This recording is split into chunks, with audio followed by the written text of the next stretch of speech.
Hi, I'm William Malik, and I'm here to talk about your bit of security for July 1, 2024. Today, we're going to take a look at Zero Trust, what it really is, what it requires, and where I think it's going to go next. The idea behind Zero Trust is that you want to remove unnecessary permissions. You don't want to assume that because things are the way they are, that the past measures taken will be effective henceforth. And that comes in four core principles, which actually predate Zero Trust by a lot. The first is the idea of least privilege. That is, you should not have the ability to access anything that you aren't explicitly granted the rights to. In the mainframe terms, we'd call that universal access equals none. The idea here is that I only want people to be able to interact with things that I specifically allow them to interact with. Now, we extend that in a lot of dimensions. One of the dimensions has to do with permitting users into the system. I want to make sure a person is who they say they are. So when somebody knocks on the door and wants to get into the environment, I want to authenticate them. And that means you have to have an identity management component underneath so I know who these people are before they show up. And identity management itself is a prereq for Zero Trust. However, given the kinds of requirements that they may have, I may want to put stronger authentication in place. And I think we're pretty much agreed now that multi-factor authentication using a second factor, which is out of band, is extremely important. And that is an aspect of Zero Trust, although it predates Zero Trust. Another element is to segment the network. That is, you don't want somebody to get on the network, and because you allowed them in the front door, they now have the run of the house. You still want to put places in the network where people cannot automatically go. This breaks down lateral movement. It makes life harder for would-be hackers. And so network segmentation is a piece of Zero Trust. Setting up the network itself is a prereq. Having a solid network architecture is in place. Adding firewalls where necessary, yes.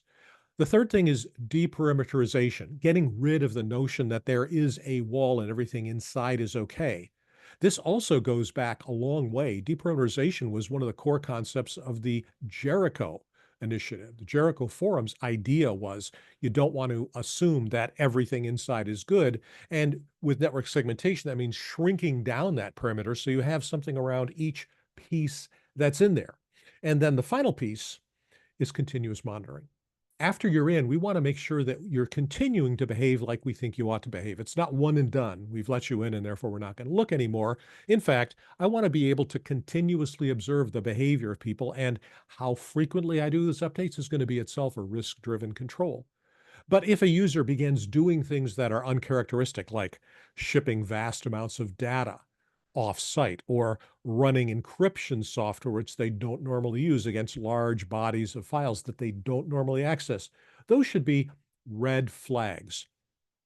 Now, again, these principles, the user and behavior, entity behavior analytics, that dates to the early 2000s.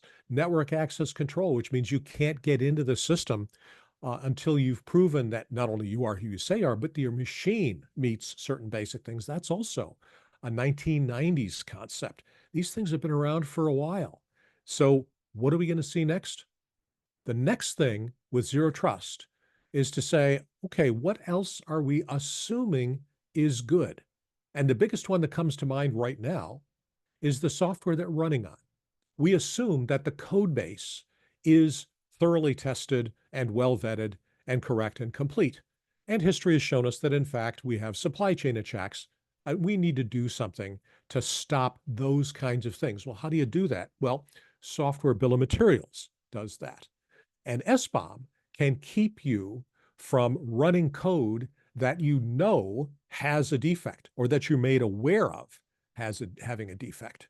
And the way you do that is you incorporate an SBOM with information about the vulnerabilities in known software as part of your Zero Trust architecture. So the components of Zero Trust aren't new. The new thing is the idea that these together collectively form a sound basis for an information security architecture. Now, I personally don't like the name Zero Trust, simply because you have to trust something or you're unwilling to speak. But if you can get by that, the reality is that Zero Trust is a really good basis for an effective enterprise-wide information security platform. And that's our bit of security for July 1. I'm William Malik. Be safe out there.